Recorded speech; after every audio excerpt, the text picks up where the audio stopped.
Imagine downloading a brand new game on your PC and at the end of the download, facing a note. Please upgrade your graphic card. How irritating that can get. I mean, do you ever imagine what is the need of a graphic card? Can't just the CPU perform its necessary functions? Well, if not, then let's know why.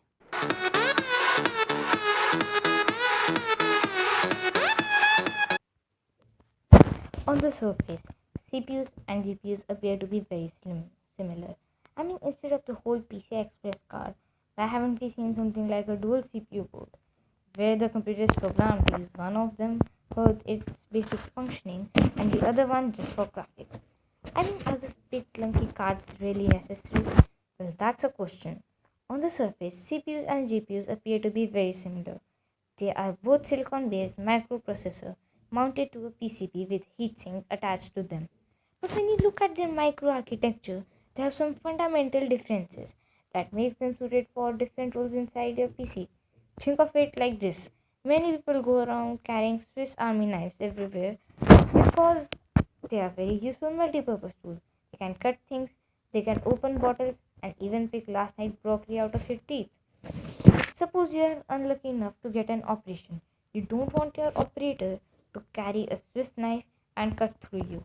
Obviously, either he will use a surgical knife or or even a laser cutter. They can't do all the things a Swiss army knife can, but there are specialized devices that can do one thing very, very well. Similarly, your computer's main CPU is good at doing lots of different things quickly. Modern PCs are very general purpose machines that can do many things like spreadsheets, write horrible fan fiction, illustrate after mentioned, make Skype calls, listen to music, edit audio or video. The list goes on. Because of this, your CPU needs to be able to handle lots of random and diverse instructions efficiently so that you can multitask without wanting to pull your hair out. GPUs, however, are rarely only there for one purpose with an S3 to render graphics, which involves doing millions of very similar calculations at the same time in parallel. Because of this, GPU are forced focused more on raw throughput than a CPU, which is designed to be much more versatile and balanced. All these different workloads, like a waiter with 18 plates stacked on top of each other, GPU architecture usually features lots and lots of identical compute units that deal with solving the similar mathematical function that determines how bullet trajectory or waving braille aids of glass or whatever shown up on the screen. In fact, the highly parallelized nature of a GPU has led to growth in popularity of general purpose computing on graphic cards as well as commonly known as GPGPU. Nowadays, GPU is finding certain application aside from games. This is where the strike comes in.